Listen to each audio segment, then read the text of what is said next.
Ko te mahi a te tamariki, he wāwahi taha. Ko te mahi a te kāwanatanga, he wāwahi i te pūtea hei tautoko i a rātou mahi ako. Tēnei te pai o MATA, e rāhiri nei i te minita o te mātauranga. Welcome to MATA with me, Mihingarangi Forbes, brought to you by Te Māngai Pāho and Irirangi Te Motu, New Zealand on air. Analysis from the Ministry of Education shows the system is still failing to deliver fair outcomes for Māori students. Even when socio-economic differences are accounted for, Māori are much less likely to achieve university entrance than their peers. The data also reveals worrying gaps in school attendance, retention and post-school pathways. On the flip side, students in Kurakaupapa Māori are attempting more NCEA credits and achieving more merit and excellence endorsements, as well as gaining university entrance. So what's been done to turn things around? Joining me to discuss her vision is the Minister of Education Erica Stanford. E te minita, tēnā koe. Kia ora. You've rolled out a new refresh, literacy and math. What's the response been? Look, it's always quite nerve-wracking as a new minister rolling out a curriculum refresh, but the response has been overwhelmingly positive. It's knowledge-rich, it's year by year, it's really detailed, it's quite different than what we've had before, which has been in 3 yearly phases and devoid of a lot of detail and knowledge. We've brought all of that back, and the feedback we've had from teachers overwhelmingly is thank you. The detail of what to teach and when has been really well received, and we will continue to make tweaks this year. Any feedback that we get from those teachers and principals to continually make improvements. Yeah, just 22% of Year 8 students were at curriculum level in 2023. Māori students far poorer results. How will you measure the success of the new refresh? Well, part of my system of reform are these 6 levers of change that you need to pull at the same time. So the curriculum, the resources, the professional learning and development and all the resources. One of those levers is assessment and data. We need to hold ourselves to account to make sure that the investment that we're putting in is getting the results we need, because overwhelmingly this is all about raising achievement, closing the equity gap. And if we're not doing that, then we're failing. So I've always said we will hold ourselves to account. We use, at the moment, we use what's called the Curriculum Insights Progress data, the CIPS data, which is a random mix of students at years 3, 6 and 8 that we measure for reading, writing and maths to get our benchmarks and our ongoing assessments. We have never done that in Māori medium before. We've just left them out. We will now be doing that. That is a big in challenge. Māori medium. 97% of tamariki Māori are in mainstream. And, you know, as we said, they've got far poorer results, particularly literacy and maths. What's your plan to create a more equitable outcome for them? What's those 6 levers that I talked about? We've got our Māori Education Action Plan. But that really hooks into everything that we're already doing, which are those 6 levers I talked about. Curriculum change, absolutely important to have consistency across the country. So all tamariki Māori, no matter where they go to school, are learning the same high quality knowledge, skills that they need to succeed. So you've got that, right? You've got the resources, because Then you've put some more money into resources. We've put a huge amount of money into, you can't just put out a curriculum and go, here you go, good luck. We have to fully resource it as well. So all of the structured literacy books, the maths workbooks, guidebooks, teacher guides, all of that has been surged in to support the new curriculum. But the important thing is we haven't just done it in English. We've done it in Māori as well, in Te Reo as well. And that I don't remember a time where a government has said, when we do something in English medium, we will mirror it in Māori medium as well. And when I say mirror, I don't mean translate. Yeah, I mean, there was Learning Media back in probably about 15 years ago. Learning Media was an organisation that wrote specifically for Māori in mainstream. So similar to that kind of stuff? Similar to that. The Ministry have just never thought about, or that there hasn't been a government that's thought about making sure that it's equal and equitable resources that are going in. If we are serious about having closing the equity gap and having a bilingual education system, which we do, you have to equitably resource it. And that's why this year, for the first time, all of those maths resources have gone out into Te Reo Māori. Some of the, what we know, the drivers to some of the poorer outcomes for tamariki Māori are, as you say, resourcing and curriculum, but it's also the over-representation in suspensions, attendance, the achieving academically. So the system continues to fail Māori children more than it does others. What does the research tell you about the drivers and the solutions that you're going to need to close those gaps? They're not failing because they're Māori. Predominantly, they're failing because they are overrepresented in the poverty statistics. Poverty drives poor outcomes. If you look at this country, there is a huge gap between those students who have the means and who are achieving and who don't, and who are not achieving. That is the biggest driver. So there's a number of things we have to do. We need to make sure we're surging resources in, and that's why these 6 levers of change are so important. At the moment, it matters which school you go to. If you're at a school that doesn't have a world-leading curriculum and knowledge-rich, and it doesn't do structured literacy, and you don't have parents that are wealthy enough to give you after-school tuition, then that's the pathway you're on. It's not a good one. That's why all of these levers are so important for tamariki Māori. But when you take away the economic comparisons and things like that, Māori are still failing in the education system. So I guess you have to find something else. What else are you going to do other than, the poverty stats and the rest of it? That is the overwhelming driver. Of course, in our Māori Action Plan, we've acknowledged that there are other things that we can do as well. And a big part of that Māori Action Plan is how do we engage with whānau? Because that's a really important key factor in outcomes to make sure that we're taking whānau and caregivers with us on this journey. So there's going to be quite a big focus in that area. What we do know is kura kaupapa Māori and Māori medium education consistently delivers better results. What are they doing that mainstream's not? That's a really good point, and they do. If you look at the NCEA results, they're doing really well. And I dug into those results to make sure that actually, they are doing subjects that you would expect, English, maths, science. These are not being bumped up by unit standards. They're doing, credits in good subjects and getting really good results. What do you reckon the secret is? Well, there's a number of things. I mean, the kura kaupapa movement has a really strong tie to families. And that's something I've been watching in the kura kaupapa movement going, actually, there's probably something we need to learn here in the mainstream to make sure that we can implement some of those successful things that kura kaupapa do in the mainstream. We're not going to be able to mirror it exactly. They do have quite a different philosophy. And let me tell you what Rawiri Wright says. He's a head of Te Rūranganui of Ngā Kura Kaupapa Māori. He says that introducing Mātauranga Māori, Māori worldview into mainstream schools will lift achievement for tauira Māori, and that's te reo Māori, tikanga, that's identity, that's history, and as you say, that's whānau as well. He's not alone. Your own website provides exactly the same analysis. So when you cancelled Te Ahu o Te Reo Māori, a Māori language training program for mainstream teachers, did you go against all your own evidence? No, the evidence is really clear. Structured literacy and structured maths have incredible outcomes for Māori students. That's what the evidence tells us. You can go and talk to BSLA, you can go and talk to any of the schools who use Prime, Maths No Problem, or any of those and results. You're fixing that, and you've reset it, and you're refreshing it, but you've also said that to me that it's not just a couple of drivers, it's multiple. It is, but as a minister with limited resources, I have to make decisions. So the decision is to remove millions of dollars of funding from teaching te reo Māori and putting it into a mainstream maths refresh. Well, in front of me I had evidence that said literacy and numeracy outcomes for Māori are extraordinary when we put resource into structured literacy and explicit teaching in maths and literacy. $30 million a year that was going into teaching te reo to mainstream teachers, the evidence that I was presented with and I've read shows that there were no tangible outcomes in raising achievement or closing the equity gap. I have got my eye on that.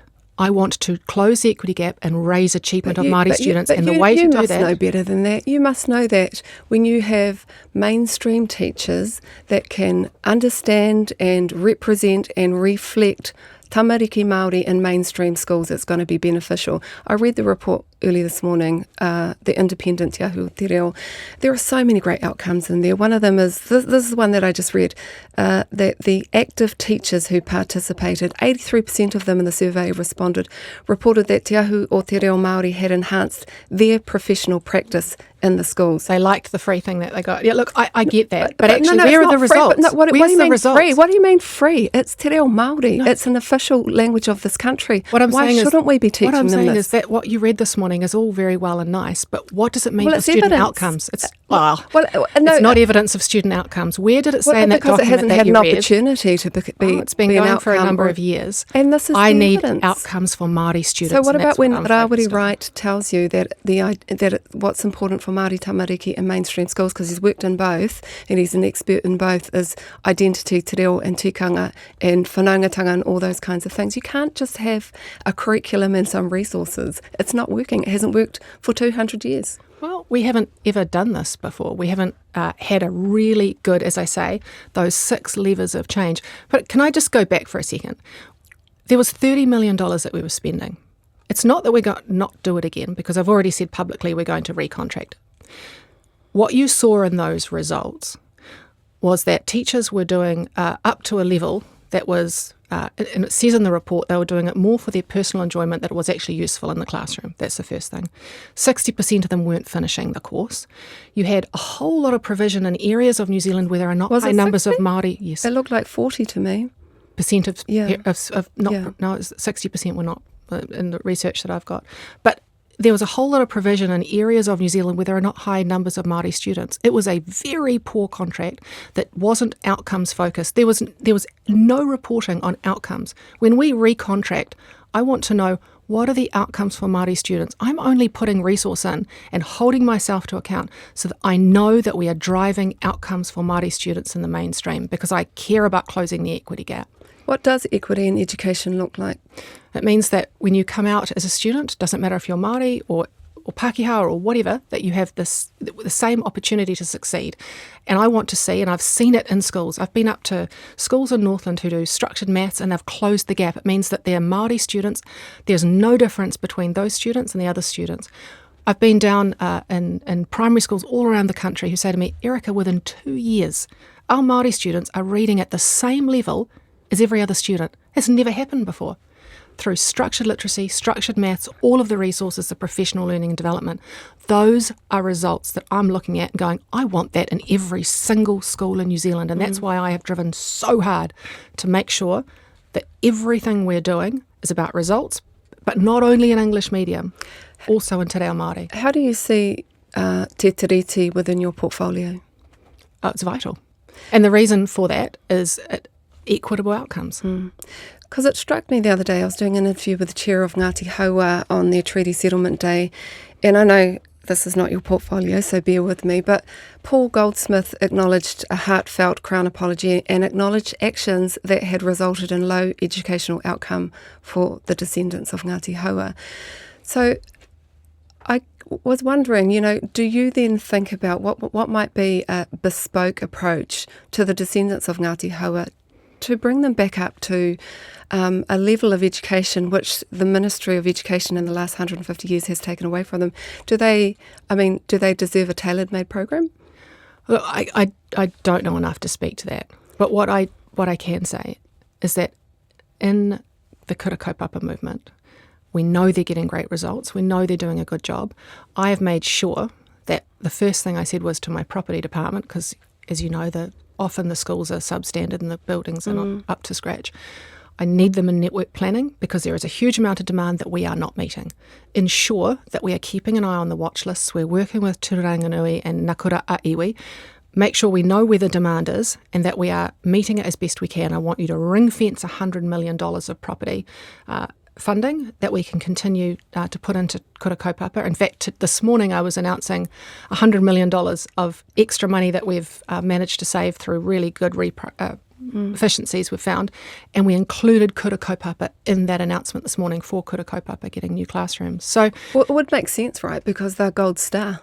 Well, So wouldn't it be the other way around, is that actually you should be looking into the mainstream that's not delivering for Māori tamariki and using the gold star practice as kura kaupapa. It feels like it's a little bit the wrong way around. I mean, and you're talking about Ngāti Haua, you said you don't know much about it, but I mean, it's important for you to know because it's a treaty settlement. It's your government apologising for the wrongs and the grievances of the past and offering an apology on behalf of poorer educational outcomes. So when does the left talk to the right hand, I guess, in the Crown? Well, we are delivering, huge amounts for kura kaupapa. Yeah. Right? And that is a bespoke, incredible model. And maybe that's an option for Ngāti Haua then, a kura kaupapa. Well, that's something that they can talk to, no doubt, Ngā Kura Iwi or Te Ranganui or all of the other independent organisations about. But I want you to know that I am focused on making sure that they have the resources they need, they have the buildings that they need, totally, and that they're at the table for discussions. And I believe I've got a really good relationship with kura kaupapa. Yeah, I mean, so we're talking about these Ngāti Haua descendants. Perhaps a kura kaupapa might be a good idea, but how many kura kaupapa have the Crown built in the last 20 years? That's something I don't know. Two. Yeah, the funding's 197 million over 5 years for 62 kura. That's around, by my maths, and I didn't have your curriculum, 630k a year for each school. I mean, is it enough? Well, look, no doubt there has been a massive underinvestment in kura kaupapa. That's why I have been focused on making sure they're included in network planning, that we're ring-fencing funds to make sure that it's separated off so that we've got a dedicated fund for improving their property. I've made 4 announcements this morning. I'll be making many more for kura kaupapa and actually having a really good conversation with them about what resources do you need. I know that many of the kura kaupapa have taken up our structured literacy and structured maths professional learning and development that we've created specifically for Māori medium. They've also taken up the first ever maths resources that are consistent across the country and today, and the structured literacy books. We provided that as a national government for the first time ever. And I imagine they appreciate all those things, but what they want is the implementation of a standalone Māori education authority as recommended by the Waitangi Tribunal last year. Isn't that a good way of partnering with Māori, letting them do it themselves, getting out of the way? There are many options of doing that. That is one way. It's not something that I'm looking at the moment. What's another way? How else do you breathe life into the treaty and partner with Māori in education? There are other options, and I am interested very much in saying to kura kaupapa, like we do with charter schools, hey, look, if you'd like to be a charter school, you can have your own curriculum, your own way of doing things, autonomy, with a sort of a bulk funded model, and you can go on and get those amazing results that you get. So there's one option, the charter school model. But what happens with the charter school model is that the government isn't responsible for the outcomes. So then you're not effectively partnering. Well, we are responsible for the outcomes in charter schools, I'd argue. But I am in discussions, and I'm not going to go into detail because I can't, but I am in discussions with Te Ranganui about what that looks like, because I am interested in that for them. They do an excellent job. What's a charter school worth? What do you mean? I mean, how much does it cost to create a charter school? Because, I mean, the government's really interested in creating more, and they've just announced hundreds of millions of dollars for a number. Well, it should be equitable to the amount that we spend on a student in the mainstream. There is set-up costs, of course, because it's set-up costs for any school. And quite often these set-up costs are lower because they're in rented accommodation rather than us building a school. But the idea is that the money follows the child. We do a cashed-up model, so no matter where that child goes in the charter school model, that money follows them. So it should be equitable. I think you just said, and I just want to ask you this again, that there's possibly not enough funding for kura kaupapa, and you're working with them to give them all they need in terms of their building. Some of their buildings are dilapidated and they need more resources and things like that. In Auckland, you've signed off a charter school for a French language school. Shouldn't English medium and Māori kura be at the front of the line when it comes to taxpayers' funds? Well, there's choice in education. I mean, this is, again, David Seymour's Associate Minister's delegation when it comes to charter schools. However, do you agree with a French school? Look, I agree with a model that has choice in education, because there are some people and young people who don't fit in the mainstream, and having schools that suit their needs and having choice in the system is what we want. We've got kura kaupapa if you'd like to choose one, and I know that there has been historic underinvestment, and I know we need to play catch-up, which is what we're trying to do as best we can, and I am focused on that. But it's also important in the sector to have other choices for other people as well. Is there really choice in kura kaupapa or Māori immersion education? I mean, as a parent myself, we all talk about driving our kids all across the country to get to kura, or shifting houses so that our kids can access them. I mean, there's not really a lot of choice. Well, there needs to be, and that's why I've ring-fenced the funding. So what's your pledge then? What's your pledge, given that you're giving out hundreds of millions of dollars and some to foreign language schools like the French school in Remuera? What's your pledge to kura kaupapa in terms of equity? Well, my pledge is I'll continue to work with you. I'll continue to ring-fence that funding to make sure that you are prioritised. But also, we've never had kura kaupapa in our network planning. This is the first time any minister has said to the Ministry of Education, you must include kura kaupapa. Whenever you're planning a region, when you're coming up with a strategic plan, when you're looking at population, you must include them. You must look at the demand, and so that when we are looking at our budgets, we are including them in that. And that's happening for the first time because we have a commitment. And look, I'm not going to sit here and tell you it's all going to be perfect in a year because there's a huge amount of underinvestment. Yeah, how are they feeling about that partnership? Like, what are their ideas of how that relationship might work? What are they telling you? Well, what I'm hearing is that the relationship is better than it has been for a long time. Is it absolutely perfect? We're still working on it. But I think we have a great respect. I meet with Tūranganui and Nakura Iwi and Tamata Kahoki regularly. I think they do an amazing job. They know the passion that I have for tamariki Māori. They know that I want to do the right thing. And look, sometimes we disagree on some things, but we work through them. I think we have an excellent relationship, and there are some things that we're working on that hopefully they come to fruition. The kids are having a bit of holiday at the moment, and so is Compass, the school lunch provider. Are you satisfied with the school lunch program? Look, I think there have been some teething issues. Again, this is a matter for Minister Seymour, so I can talk about it at a high level. But I know when the previous government introduced the school lunch program, there were the same stories. There was the pig story that, the pig was eating the food. There was the same story about the waste. I used to have all sorts of people sending me pictures of dumpsters filled with waste. It's not like we haven't been here before. When we roll out something new, there are teething problems. And look, some of them have been pretty awful. Would you expect them to take the holiday and come back providing 100% lunches? Well, I know they were pretty close before. I know that Minister Seymour gave me some figures showing that they were at 99% on-time delivery at the end of last term. But in terms of taking this holiday period to make sure that they are getting their stocks built up, building out their menu, I know that Minister Seymour is expecting next term that things will go much more smoothly. Minister, you were one of the few senior government ministers in the House on Thursday when the Treaty Principles Bill was voted down. What did you make of the experience? Look, it was a really tough time, and it has caused division, and that's been unfortunate, and I'm pleased that it's over. But I think that there are some wounds that will take a while to heal. But I'm hoping, in the work that I'm doing, and some of the things that we have yet to announce, that people will see that unity and working together for shared outcomes and a shared vision of making sure all of our children, including tamariki Māori, are achieving to the best of their abilities, will help heal some of those wounds. All that work that you're doing, all of the hui, the partnerships, the wānanga that you're having with Te Nui o ngā kura kaupapa in schools and Māori educators all around the country, was it even worth it, the Treaty Principles Bill, supporting it?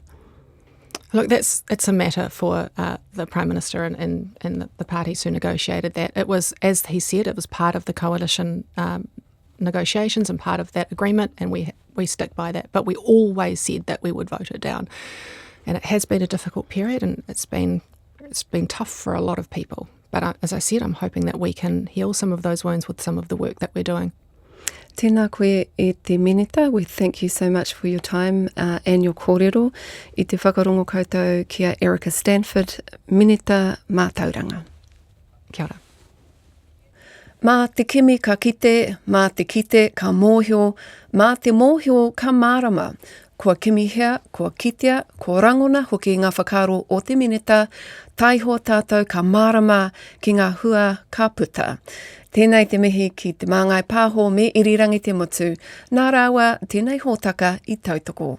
We'll be back with more MATA in a fortnight. Nohoro mai.